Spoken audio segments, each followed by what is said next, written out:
Então, boa noite a todos.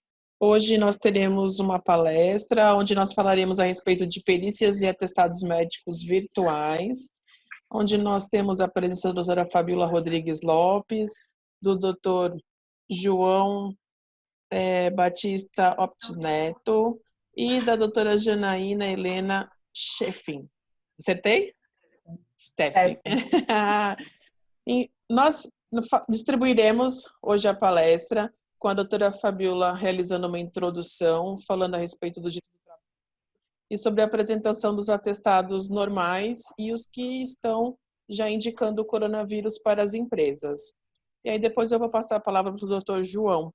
Doutora Fabiola, pode começar, por favor? Boa noite a todos. Nós resolvemos fazer essa live porque nós da área trabalhista, estamos enfrentando um problema com nossos clientes que estão nos ligando e perguntando o que eu faço com o atestado do meu empregado, que o INSS em tese está fechado e eu estou com o atestado e não sei o que eu faço. Então, primeiramente, os atestados de doenças normais, comuns, né? Corriqueira, já que a gente já vem diariamente enfrentando, o empregador recebendo, ele vai permanecer como já era, 15 dias pela empresa, no 16º dia, ele passa a ficar pelo INSS. Por enquanto, os atestados estão sendo virtuais, e aí a doutora Janaína que vai poder, na parte, quando ela for falar como é que o INSS vai proceder com essa entrega de atestados virtuais. Com relação aos atestados com positivo do Covid-19, tivemos um projeto de MP, a última pesquisa que eu fiz, eles ainda não tinham oficializado esse projeto. A doutora Janaína também que vai poder falar para a gente se esse projeto acabou sendo oficializado, aonde, apresentando o atestado Covid-19, o primeiro dia já era pelo INSS. Então, o empregador só receberia o atestado e ele já passaria direto para o INSS. E, no caso, uma questão muito importante também que os clientes vêm constantemente nos questionando seria a situação do grupo de risco. Então, o que a gente faz com os grupos de risco, com as pessoas, os empregados que estão naquele grupo de risco? Temos a opção do empregador colocá-lo de férias, que pela MP 927, ele agora não precisa, por enquanto, dar os 30 dias do aviso de férias. O aviso de férias pode ser em 48 horas. Então, ele pode colocar o empregado de férias, inclusive antecipando o período de férias. Então, ele pode não ter chegado no período aquisitivo das férias, então ele já antecipa essas férias para, posteriormente, quando cumprir o período aquisitivo. Para o empregador, a MP também preveu a situação do pagamento, porque ele pode não estar com dinheiro hoje em caixa para estar fazendo esse pagamento das férias. Então, a MP 927 também está regulamentando que essas férias podem ser pagas no 5º dia útil do mês seguinte e 1/3 ser pago até o dia 20 de dezembro. E aí, a outra opção do empregador, no caso do grupo de risco, seria que orientar o empregado a ir a um posto de saúde e o médico, entendendo que ele é realmente um grupo de risco, fornecer um atestado também com o grupo que eles acabam até colocando o CID. Aí o doutor João é que vai poder nos auxiliar, porque eu já tive um caso que o cliente me enviou e falou, olha, aqui em tese ele está colocando como o CID era o CID 10J11.1, que seria o de influenza. Depois o doutor João vai poder falar até desse CID. Mas ele falou, meu empregado não está com Covid, ele só é do grupo de risco, mas acabou que o médico acabou enquadrando ele nesse CID, que eu acredito que foi o mais próximo que ele conseguiu. Então, nesse caso também do grupo de risco, se aplica a mesma situação do positivo, que ele já passa imediatamente a ter o auxílio doença do INSS. Então, a minha exposição, assim, como direito de família, direito do trabalho, é essa orientação que a gente tem que passar para os nossos clientes. Ou coloca esse de grupo de risco imediatamente de férias, ou orienta ele a ir ao médico para conseguir o atestado médico. Tá, obrigada, Fabiola. Caso alguém tenha alguma dúvida, pode colocar no bate-papo, que no final a doutora Fabiola irá intermediar as perguntas e as respostas. Doutor João, agora nós vamos ouvir a sua explanação.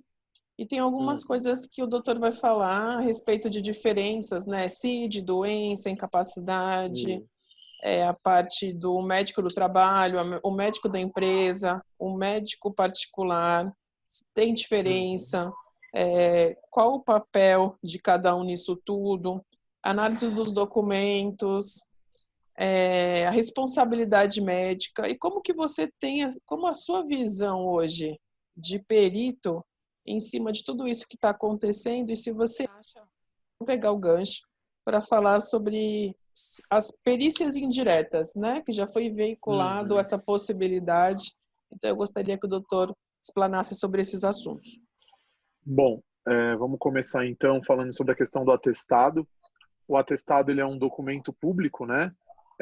Nós classificamos ele como um documento médico legal, onde um médico, o atestado médico ele sempre é emitido por um médico, tem que ter um médico que assina aquele documento e ele vai estar atestando alguma coisa. Um dos tipos de atestado que existem, nós temos vários tipos de atestado, todos vocês já devem ter tido algum tipo de atestado alguma vez na vida, mesmo que não ficaram doentes. Você pode ter um atestado para você fazer atividade física, você pode ter um atestado para justificativa de falta na escola, e um dos tipos de atestado é o atestado para justificativa de falta laboral e o atestado para você levar na perícia médica, que seria o atestado para fins previdenciários, né? Então esse seria um dos tipos de atestado que nós teríamos. Esse documento, esse atestado, ele vai precisar ter uma identificação do paciente, tá certo? Vai ter que ter uma identificação do médico, esses são itens obrigatórios.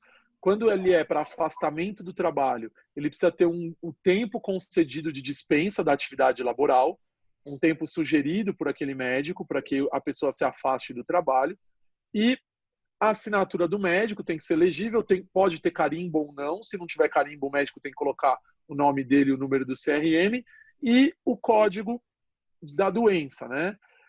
Que é a CID-10, que é a que a gente está utilizando. A CID-11 já foi publicada, mas ela ainda não está em vigência, então a gente está utilizando a chamada CID-10, que acho que todo mundo já deve ter ouvido falar. Bom, primeira coisa sobre a questão de colocar CID no atestado, a CID só pode ser colocada no atestado com autorização expressa do paciente. O paciente ele tem que autorizar o médico a divulgar a doença. Senão o médico não pode colocar a CID no atestado. Isso está muito bem estabelecido pelo Conselho Federal de Medicina, através de resoluções, e não tem muitas dúvidas quanto a isso.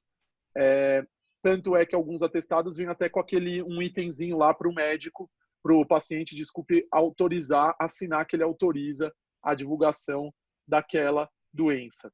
E aí nós temos, no caso dessa antecipação de pagamento de um salário mínimo para quem requerer auxílio-doença, que a doutora Janaína vai falar, uma obrigação, pelo que está na portaria, de que conste a CID no atestado, né?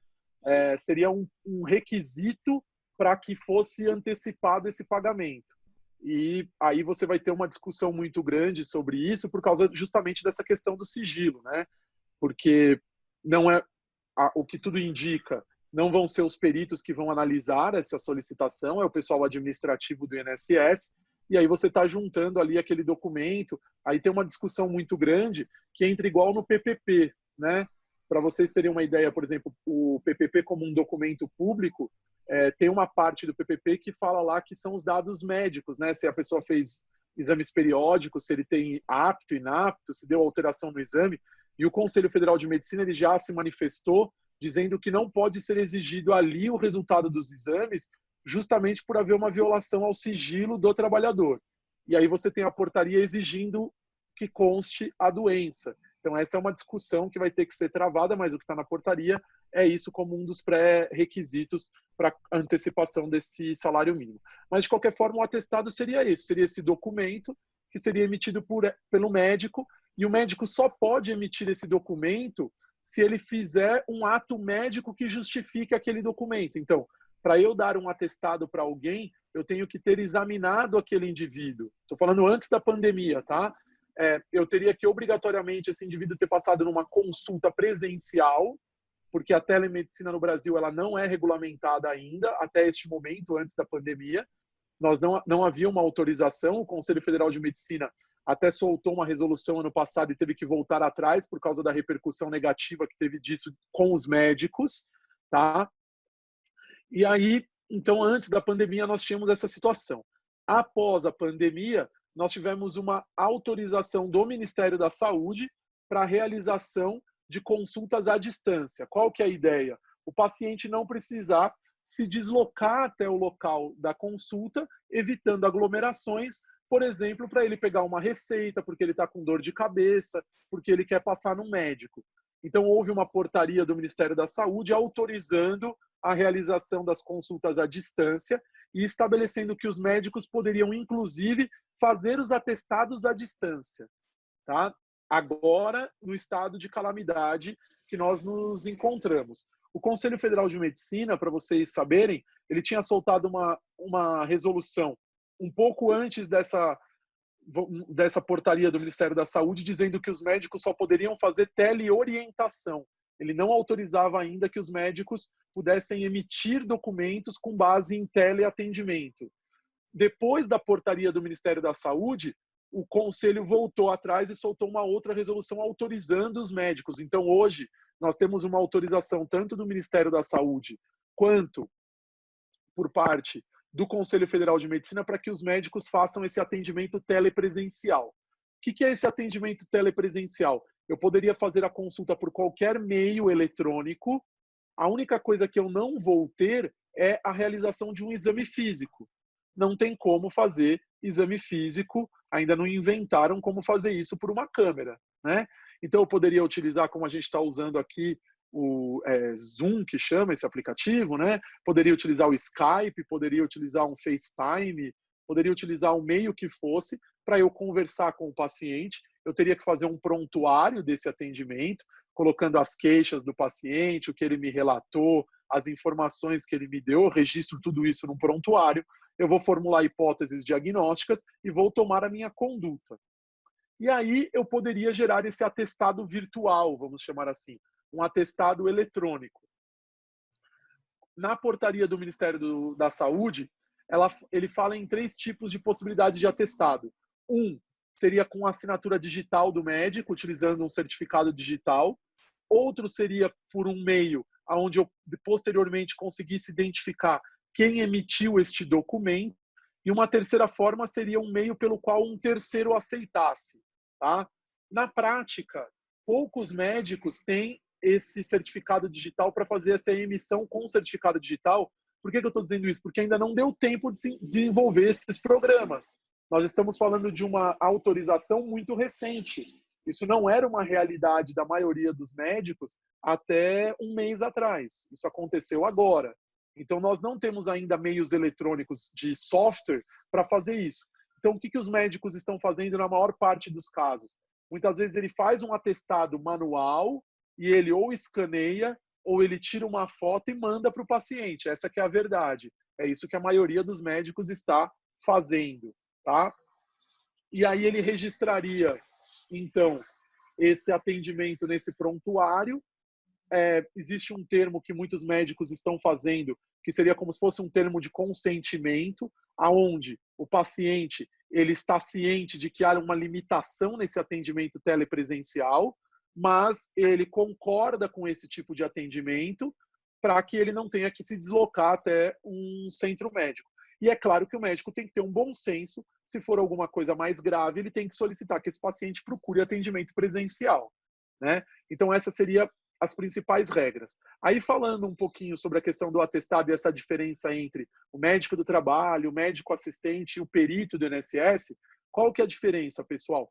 Na verdade, tanto o médico do trabalho quanto o médico que cuida do indivíduo não tem competência legal para afastamento superior a 15 dias. Por quê?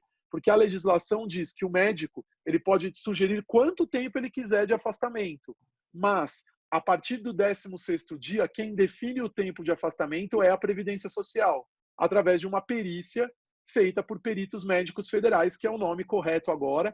Houve uma mudança também nisso recente, ano passado. Antigamente, nós tínhamos um perito do INSS, então eles estavam ligados à autarquia, estavam na administração pública indireta, eles foram todos deslocados para o Ministério da Economia. E hoje, eles estão subordinados a uma secretaria específica de perícia médica federal, vinculada ao Ministério da Economia, e eles estão diretos na administração pública direta. Então, na verdade, eles prestam um serviço, entre aspas, de perícia médica federal para o INSS, mas eles não são mais peritos do INSS. Existe uma carreira própria estabelecida por lei de perito médico federal. E a ideia é que eles façam outros tipos de perícia também, que eles já até acabavam fazendo, como, por exemplo, a questão do imposto de renda, né, quando você vai pedir isenção de imposto de renda e alguns outros tipos de perícia. Então, aí criou essa carreira de perito médico federal. Na prática, hoje, os peritos médicos federais eles não estão atuando, eles não estão fazendo perícias, tanto que a doutora Janaína provavelmente vai falar sobre isso.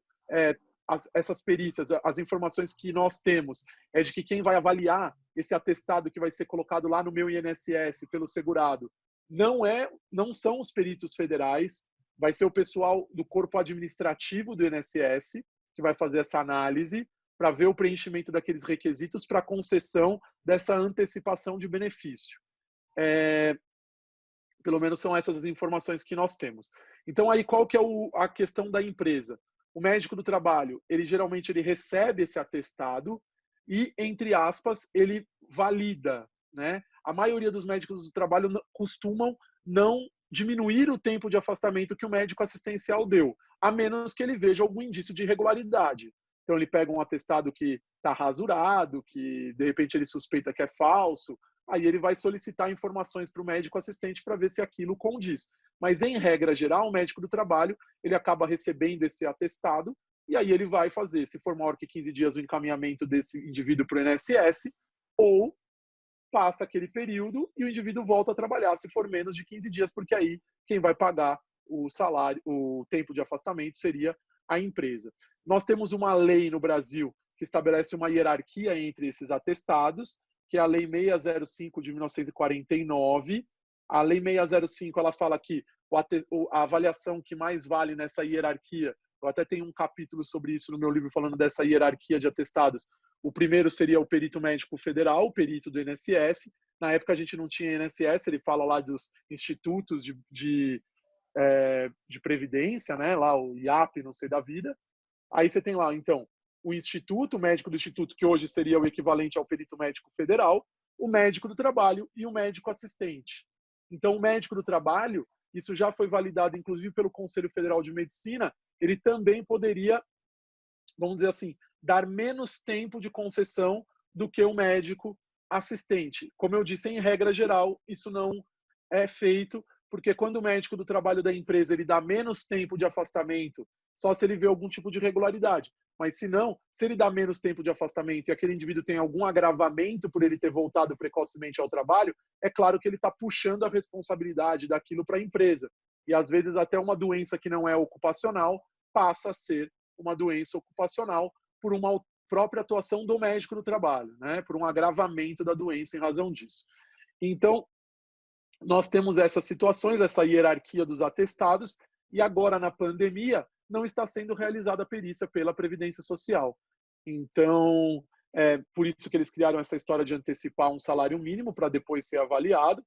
E quanto para finalizar da pergunta que foi colocada sobre a questão da teleperícia, ontem saiu uma consulta que foi feita ao Conselho Federal de Medicina, e o Conselho Federal de Medicina se colocou contra a realização de teleperícia. Tá? Nós temos o TRF aqui dizendo que poderia ser possível desde que o advogado queira e o médico aceite. Agora, com essa posição do Conselho Federal de Medicina, vai ser difícil achar médico que vai aceitar isso, porque várias instituições estão se colocando contra a realização dessa teleperícia. Nós tivemos o Conselho Federal de Medicina, existe uma associação chamada Perícia Médica Judicial, que também representa os médicos, e eles estão se colocando contra, e a Associação Nacional dos Médicos Peritos, que representam os peritos médicos federais, ou seja, os peritos que antes eram do INSS, também já divulgou uma nota se colocando contra a realização dessa teleperícia. O grande problema de você fazer uma perícia indireta é que ela é muito limitada do ponto de vista técnico. Você tem uma grande dificuldade. Fazendo ela presencial já é difícil. Você fazendo ela à distância, isso cria uma barreira maior, né? É muito difícil eu aqui, através de uma câmera, ver se a pessoa tem ou não incapacidade laborativa. Ela passaria a ser uma perícia indireta, que seria uma perícia baseada em documentos apenas, né? Então, a perícia indireta ela tem um grande problema porque ela é muito limitada pelos documentos que a pessoa apresenta. Se a pessoa não apresentar a documentação de forma adequada, é difícil comprovar a incapacidade apenas por documento. E aí vai no que a doutora falou, nós precisamos fazer uma distinção entre doença e incapacidade. Eu ter doença não é suficiente para a concessão do benefício. O benefício contempla a incapacidade laborativa. Tanto é que houve uma mudança no texto constitucional com a reforma da Previdência. A aposentadoria por invalidez deixou de existir esse nome e hoje nós falamos em aposentadoria por incapacidade permanente. E o correto é a substituição também do nome utilizado pelo INSS para, em vez de ser auxílio-doença, ser auxílio-incapacidade temporária, que seria o nome mais correto. Por quê? Porque o que é contemplado é a incapacidade. O que é essa incapacidade, então? Segundo o conceito do próprio INSS, nós podemos dividir a incapacidade em duas partes. A impossibilidade do exercício da função, eu não posso exercer a minha função, ou o risco de vida para mim ou para terceiros, ou o risco de agravamento da minha doença, se eu permanecer no exercício da função, da minha atividade. Então, nós dividimos a incapacidade nesses dois itens, né?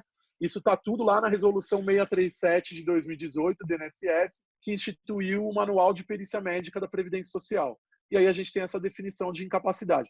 Então, a comprovação da incapacidade por perícia telepresencial, ela é muito complicada, tá? Aí eu vou falar o meu entendimento. Como nós estamos passando por uma questão temporária, aonde nós imaginamos que num curto espaço de tempo volte as perícias, eu ficaria meio pé atrás com realizar ela à distância. Se nós passarmos por uma condição que vai levar 6 meses para voltar a ter perícia, 1 ano, aí nós poderíamos repensar essa condição. Mas, não havendo isso, sendo uma condição temporária, eu já ficaria meio receoso em fazer essa perícia por causa do prejuízo técnico de realizar uma perícia à distância. São discussões, né? Tem pessoas que têm entendimento diferente, aí são entendimentos diferentes sobre o mesmo tema. Eu acho que vai de cada advogado.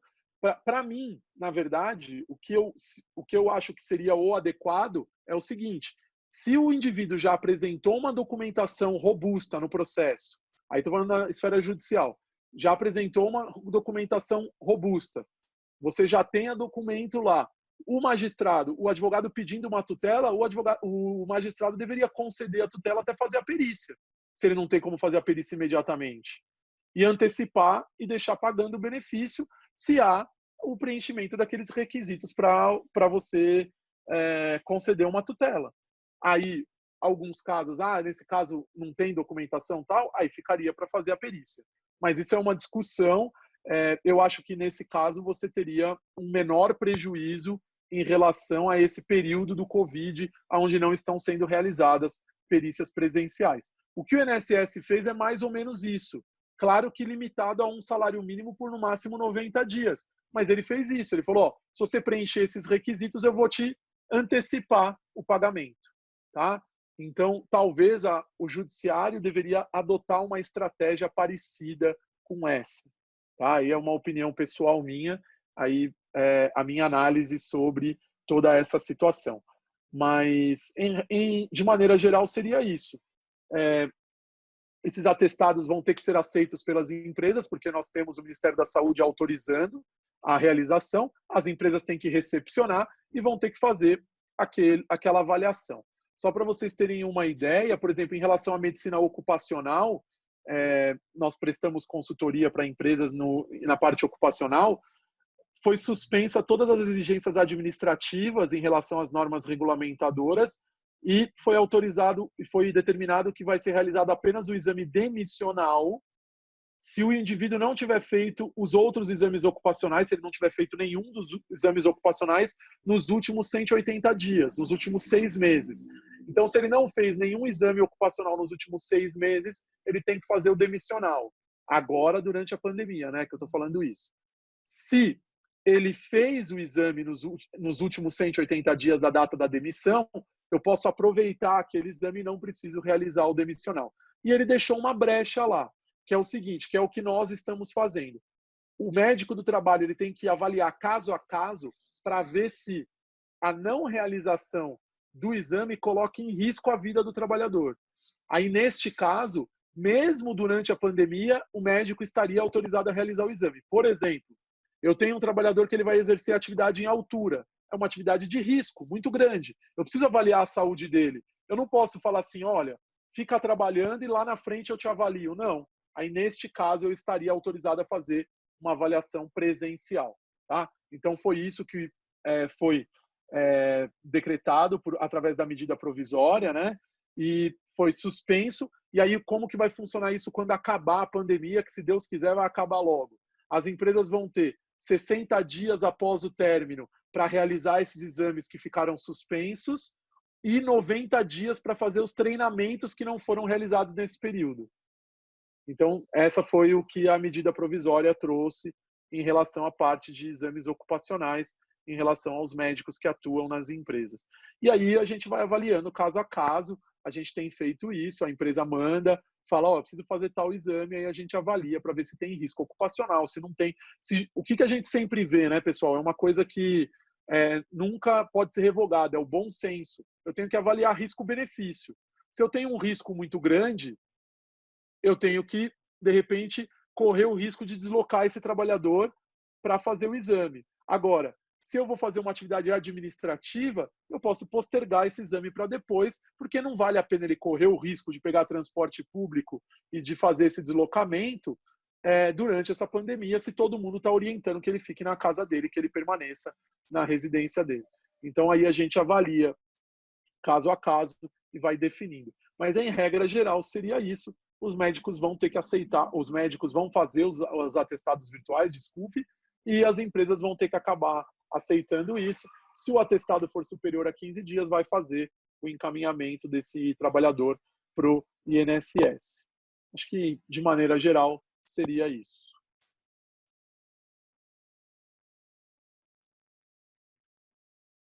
Acho que não está saindo o áudio, não, doutora. Agora está, né? Agora foi. Muito obrigada pela explanação, excelente.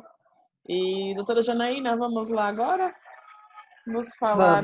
Vamos falar a respeito da parte mais prática, da parte que o advogado fica falando às vezes, nossa, direito previdenciário é uma loucura, tem muita portaria, tem muita novidade. E aí, como administrar hoje tudo isso, não é?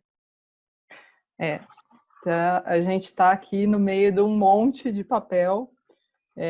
Eu ainda sou das antigas, eu imprimo tudo para eu ficar lendo, sublinhando, riscando e Então, acaba que você fica estamos literalmente inundados de papel nos últimos dias, né? Muita lei, muita coisa para a gente estudar. Mas nessa etapa de emergência, são 2 atos principais que eu separei aqui, que é a Lei 13.982, que foi a primeira que saiu, que regulou o auxílio emergencial, mas também no artigo 4º ela falou a respeito dessa antecipação de um salário mínimo mensal para os beneficiários de auxílio-doença, pelo período de 3 meses ou até a realização da perícia. Aqui eles ainda não estavam colocando nada a respeito de como seria, não tinha nenhuma indicação do que seria feito, né? Eles só colocaram que teria que cumprir carência, a carência exigida para o benefício, e também apresentar um atestado que seria mais tarde especificado o que seria, né? Aí nessa semana a gente teve a portaria conjunta 9.381, no dia 6, e aí sim a gente teve os requisitos do atestado. Para quem já trabalha com atestado, quando eu li isso aqui, eu falei, meu Deus do céu, né? Quando a gente pede um atestado com vários itens que você manda para o cliente trazer, ele já traz um atestado de 2 linhas, imagina levando isso aqui para um médico, como é que o médico vai fazer esse atestado, né? Mas, em princípio, os únicos requisitos aqui é legibilidade, não pode ter rasura no atestado, né? Tem que conter a assinatura e o carimbo com o registro de classe, do conselho de classe, conter informações sobre a doença ou CID e um prazo estimado de repouso necessário. Qual é a grande preocupação que a gente tem aqui? Tanto o atestado quanto os exames médicos, tudo que a gente acaba juntando, seja no processo administrativo ou seja no processo judicial, eles têm o papel principalmente de fixar datas. Para a gente é muito importante a data do início da incapacidade, né? Como o doutor João estava falando, doença é diferente de incapacidade. Então, você pode até ter um diagnóstico em uma data, mas incapaz, a pessoa ficou em uma data posterior, enfim. E é com a junção desses documentos que a gente vai formando essas digamos assim, essa certeza de quando que aconteceu o início do período de incapacidade dele. E no processo judicial, quando a gente chega lá, a gente tem muito como base o processo administrativo. E o segurado acaba, na maioria das vezes, indo sozinho para o INSS. Na hora de protocolar um auxílio-doença, ele vai, marca a perícia, leva o atestado dele, e aí, quando chega para a gente tentar salvar no judicial, nem sempre a gente consegue em função dos documentos que ele escolheu colocar lá.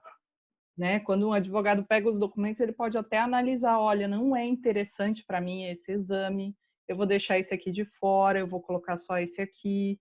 Você vai vendo, conforme toda a estrutura da peça que você está visualizando já, você vai escolhendo os melhores documentos e também orienta o seu cliente de forma que o médico possa auxiliar ele na hora do atestado e favorecer ele, né, com as datas corretas. Por exemplo, essa semana veio um cliente me dizendo que a médica dele colocou assim, que ele foi diagnosticado com câncer em novembro, fez tratamento durante todo o mês de fevereiro, quimio e rádio, e aí ele pegou um atestado essa semana dizendo que ele tem 90 dias daqui para frente para ficar em repouso, digamos assim.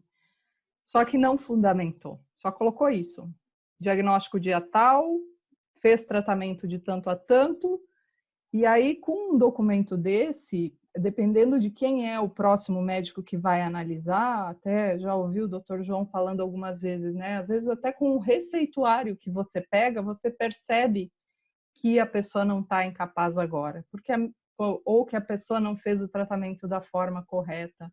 Enfim, esses documentos denunciam várias informações que, às vezes, no processo judicial, a gente seleciona, mas com o processo administrativo nas mãos do segurado, a gente tem um grande receio e com a precarização, vamos dizer assim, desse atestado, vai ficar cada vez mais difícil a gente conseguir chegar lá na frente e salvar esse benefício, né? precário também é o próprio benefício, né? Porque toda vez que você fala em benefício por incapacidade, você está falando de um benefício que você faz uma perícia hoje, daqui 6 meses você vai ter que fazer perícia de novo, você tem uma decisão judicial, que é coisa julgada, dizendo que ele está incapaz, daqui a 1 ano você tem uma decisão administrativa dizendo que ele não está incapaz, porque a situação de saúde dele vai mudando. Então, tem muita discussão em relação a essas questões e o que vai amparar a gente, sim, são esses documentos. Então, são muito importantes, a gente tem que ter muita cautela e muito cuidado com a repercussão que essas informações que tem nesses atestados vão gerar num futuro processo judicial ou no próprio processo administrativo, né? O início da incapacidade, por exemplo, às vezes o segurado não sabe nem o que é isso, né? Ele nem tem acesso a essa informação. Ele não sabe o prejuízo que ele pode estar causando para ele, né? Uma outra questão que é interessante no processo judicial é que a perícia, a gente aos poucos construindo uma jurisprudência que hoje a gente estava caminhando num rumo de uma perícia mais ampla, né? Antigamente a gente pensava assim, eu quero uma perícia psiquiátrica, eu quero uma perícia ortopédica. Hoje a gente está falando em perícia biopsicossocial, mesmo que seja um processo qualquer de auxílio-doença, você pede para analisar as condições do segurado, porque daqui a pouco é só um probleminha na coluna, mas aquela pessoa não tem 2º grau. Ela não vai conseguir emprego em lugar nenhum mais. Então, as condições sociais também tornam ela incapaz. E aí você tinha uma perícia bem mais ampla, você estava conseguindo chegar num momento em que a totalidade da condição do segurado estava sendo analisada. Você não estava analisando aquele CID, você estava analisando a vida toda dele para ver se ele tem condição de voltar a trabalhar mesmo, porque a incapacidade está vinculada ao trabalho. Então, a gente estava ampliando. Agora, se você for pensar em pegar apenas um documento, um atestado, ou digamos que o segurado até junte um atestado mais um exame qualquer lá no INSS, no meu INSS, você está restringindo de novo essa perícia. Você está, de novo, colocando todo o problema em cima de um atestado ou de uma perícia que vai analisar o objeto da perícia, vai virar de novo só aquela doença. Você não vai estar analisando uma incapacidade por inteiro, né? Então, transformar a perícia em direta ou colocar, por mais que seja só, digamos assim, a forma de protocolar, né? Transformar um atestado em digital, você pode entender como sendo só transformou em digital, tirou do papel, tirou uma foto e colocou lá no processo. Não é um procedimento, mas ao mesmo tempo o fato de não ter o exame clínico, de o médico não estar em contato com o paciente, a gente percebe no próprio processo, às vezes, que a consulta com o perito judicial, que já é uma pessoa que talvez vá ter mais tempo com o segurado, ele mesmo em 1 hora não consegue ter a visão que precisava ter de todo o caso, então ele com meia dúzia de documentos que às vezes não foram bem selecionados, vai acabar tendo um resultado desastroso isso. A pessoa vai ficar sem amparo do INSS. Essa é a minha grande preocupação, né? A pessoa não vai saber eleger o documento certo para colocar lá e na hora de analisar o documento também vai ser uma análise precária, né? Como o doutor João falou, em princípio não tem aqui ainda nos regramentos, provavelmente ainda vai sair um decreto regulamentando essa questão, ou até uma normativa interna do INSS dizendo quem vai fazer essa análise desses atestados, mas em princípio esses atestados vão ser colocados no sistema, não fala aqui se o segurado vai ter que colocar a carteira de trabalho também, ou se eles vão meramente pegar o CNIS, o relatório lá, o extrato previdenciário da pessoa e o que estiver lá, independente de se está correto ou se tem que fazer alguma correção ou não. Então, assim, a gente sabe que é um momento de emergência, né? As pessoas estão precisando de um benefício e a gente não tem muito tempo nem como, né, meios físicos para poder fazer isso, mas mesmo assim a sensação que eu tenho é que precarizou demais, né? A gente pode fazer rápido, mas a gente teria que ter um cuidado maior para fazer isso, né? Eles até colocam aqui que poderia ir além desses 90 dias. Que caso o atestado médico indique mais do que 90 dias, poderia ter um pedido de prorrogação desse benefício de um salário mínimo mensal. Mas é algo que a gente não sabe nem como vai ser operacionalizado. Na última semana teve uma divulgação de algumas telas de sistema. Eu cheguei a testar as telas do sistema, hoje ainda eu estava testando lá para ver se tinha tido alguma mudança. Hoje, no sistema do meu INSS, você tem agendamentos e solicitações. Lá já estão os pedidos de auxílio-doença também, que não se comunicavam, porque o sistema do auxílio-doença é outro, não é o mesmo sistema da aposentadoria. Então, eles começaram a colocar lá no sistema do meu INSS como agendamento os pedidos de perícia. Você consegue ver, por exemplo, no caso desse que eu estava observando hoje, era um agendamento de perícia em casa, domiciliar, para o perito ir até a casa do segurado. Você consegue ver os documentos que eu juntei lá, a petição que eu coloquei, a procuração, todos os documentos estão lá e até existe um botão se eu quisesse anexar algo ali. Mas como ainda não tem esse procedimento, eu não sei se eu anexar ali mais um atestado, porque o que eu tenho lá, eu estou dizendo que a segurada não consegue ir fazer a perícia no INSS. Agora eu tenho que comprovar que ela tem direito ao benefício. Então, se eu colocar mais um atestado ali, será que é por ali que eles vão analisar? Por enquanto, a gente ainda está nessa dúvida, né? Eles também soltaram a informação de que aqueles que já protocolaram o pedido de auxílio-doença vão receber uma cartinha para cumprimento de exigência, que vai ser essa carta, através dessa sistemática do cumprimento de exigência, que a gente vai juntar esse atestado, esse laudo, enfim, lá. Então, em princípio, é por esse caminho que a gente vai. Agendamentos e solicitações, entra na data, né, em que foi feito o pedido. Após entrar nessa data, tem uma lupinha. Nessa lupinha, a gente consegue ter acesso ao processo e talvez seja por ali que eles vão colocar, ou talvez eles criem um canal. Nesse print de tela que eu vi no início da semana, eles estavam colocando justamente isso, auxílio-doença com atestado. Essa tela não existe ainda. Eu vi um print, mas eu, brincando no sistema, tentando localizar, eu não localizei. Então, não está disponível para todo mundo, pelo menos, né? Não foi possível acessar do jeito que eles falaram. Então, falta muito ainda para estruturar a respeito disso. Eles dizem que até o final dessa semana, que já é amanhã, as coisas estariam resolvidas, mas o que a gente tem é isso. O que deve constar no atestado, que vai poder pedir prorrogação e que vai ser analisado, além desse atestado, vão ser analisados os outros requisitos do benefício.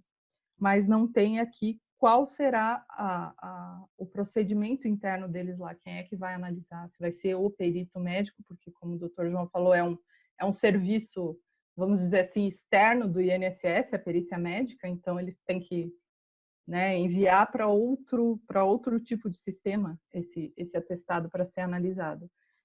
Eu tenho as minhas dúvidas se vai realmente ser um médico que vai analisar isso. E, enfim, deixa eu ver o que mais. Esse salário mínimo, eu até vi o professor Rodrigo Sodero hoje comentando, ele disse assim, a gente está vendo isso como um benefício, como se o INSS estivesse fazendo algo maravilhoso pelo segurado. Mas se eles vão fazer uma análise e a pessoa tem direito ao benefício, eles não têm que pagar um salário, eles têm que pagar o salário que a pessoa merecia. Eles não estão fazendo um favor de dar um salário. Na verdade, eles estão ficando com parte do pagamento da pessoa para trabalhar com esse valor, né? Então, são coisas que a gente vai ter que, depois desse período, talvez tentar consertar judicialmente. Outra pessoa que eu vi falando nessa semana também foi o professor Savares. Eles fizeram uma live hoje, o Roberto Sodero e o professor Savares, que é acho que ele é de Santa Catarina, do Paraná. Ele estava dizendo que ele, como juiz, ele tem deferido tutela antecipada com o atestado. Se a pessoa junta uma documentação robusta para pedir o auxílio-doença, e ele vê que realmente o segurado tem razão, ele está concedendo tutela antecipada para implantar sem a perícia, justamente porque a gente está num momento de emergência. Então, essa documentação para entrar com um pedido de auxílio-doença, cada vez mais a gente tem que ser bem farto nessa documentação, não tirar da mente essa questão que a gente tem assim, a prova mais importante é a perícia, né? O atestado é importante, é super importante, a perícia é importante, é super importante, mas às vezes tem várias datas que você consegue comprovar com prontuário médico, que você consegue comprovar com outros documentos da pessoa, os próprios exames laborais, se a pessoa guardou, né? Tem gente que não guarda, o PPP, fotos, e aí você tem toda a gama de provas do Código de Processo, então você não precisa só da prova pericial, né? A desembargadora Marisa Santos, que é aqui do TRF3, uma vez ela falou: por favor, advogados, eu quero ajudar vocês, mas vocês têm que me ajudar, vocês têm que juntar a documentação para eu conseguir conceder, porque a gente acaba aguardando a perícia e depois a gente reclama que a decisão do juiz é uma cópia da perícia, do laudo pericial. Mas se a gente quer uma decisão diferente, o que mais a gente fez de diferente no processo para conseguir essa decisão, né? Então, juntar outros documentos, ter uma argumentação mais sólida, né? Não fazer do processo, principalmente em benefício por incapacidade, não fazer desse processo um copiar-colar, que todos são iguais, a fundamentação é sempre a mesma. Cada caso é um caso e a gente tem que caprichar mais nessa questão de pessoalidade de cada processo para que a decisão também consiga retratar melhor isso, né? Sim. Doutor João, vou deixar um pouco para as perguntas. Doutor João, gostaria de complementar o que a doutora Janaína falou?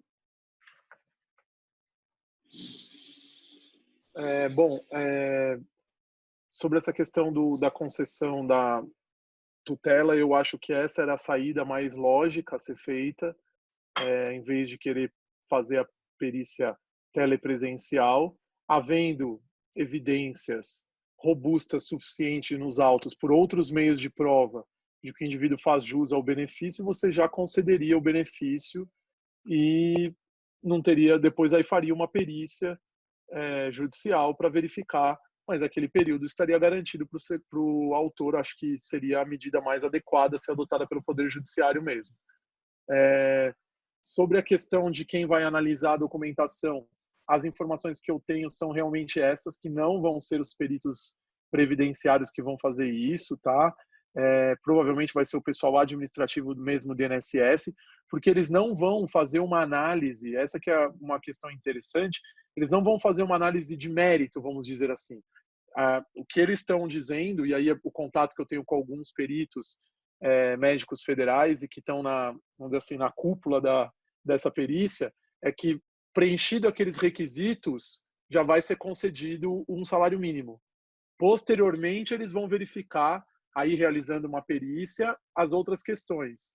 Então, preenchido aqueles requisitos, tem CID, a doença lá está descrita, está legível, tem o nome do médico que emitiu, tá tudo lá, já vai ser concedido esse um salário mínimo, que seria uma discussão, né, essa antecipação, né, desse benefício, se realmente, essa é uma grande questão que sempre fica a dúvida, porque eles falam que é uma antecipação, é um benefício, mas parece que é uma indenização, né? Tem um caráter de seguro mesmo, né? Eu estou acessando aquele seguro temporariamente por uma contingência de não poder fazer uma perícia. Então, pelo que as informações que eu tenho seriam essas. Preenchidos os requisitos, não vai ter uma análise de mérito. Essa doença... Não, preencheu aqueles requisitos, você vai ter a concessão dessa antecipação e posteriormente vai fazer uma perícia. A minha única questão, que aí eu queria ressaltar que é um prejuízo que vai haver por alguns segurados, é em relação à natureza do benefício. Por quê? Porque nessa primeira avaliação, nós não vamos avaliar, eles não vão, nós, né? Como se eu fosse perito do INSS, eu não sou. O INSS não vai avaliar a natureza do benefício. Esse benefício é de natureza acidentária ou é um auxílio-doença comum? Isso vai ser visto posteriormente. E isso não está muito claro. Por que isso tem importância? Por causa do cumprimento da carência. Então, a partir do momento que se exige o cumprimento de carência, se esse benefício é de natureza acidentária, A carência é diferente. Aí, como eu não estou avaliando nesse momento dessa concessão se o benefício é ou não de natureza acidentária, aí vai ficar complicado. Por quê? Porque o segurado vai juntar um atestado lá com um CID, por exemplo, entorse de tornozelo. Se a empresa não emitiu a CAT, e aí, como é que vai fazer? Né? Se ele, de repente, esse segurado, a gente sabe, a maioria dos segurados não tem conhecimento sobre questão de acidente de trabalho, ele vai apresentar esse atestado lá no meu INSS, e aí, como que vai avaliar a natureza do benefício para o cumprimento de carência?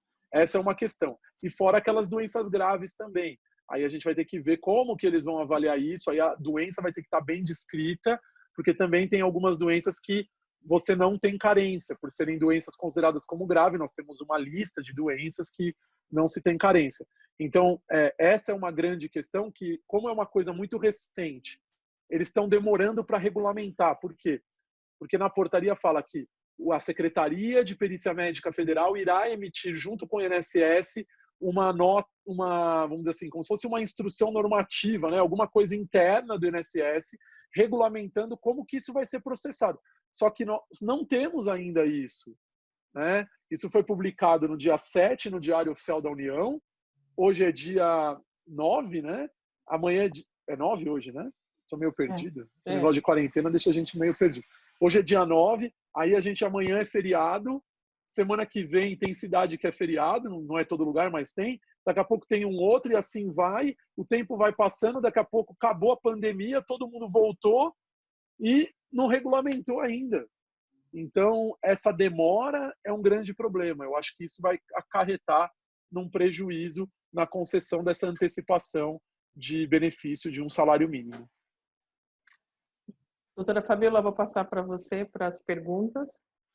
Nós temos uma pergunta aqui da Michele. Ela perguntou, para o BPC deficiente também? Acredito que seja para a doutora Janaína. Doutora Janaína. Na verdade, o que está sendo regulamentado aqui em caráter emergencial é só auxílio-doença. Ventilaram essas hipóteses no início. A gente teve primeiro assim uma enxurrada de notícias, o que poderia ser feito dali para frente, e aí a gente começou medidas provisórias, leis, e fomos indo assim, né? Então, em praticamente todos os assuntos, a gente começa com uma MP ou com uma lei, aí depois vem um decreto ou uma normativa para regulamentar isso.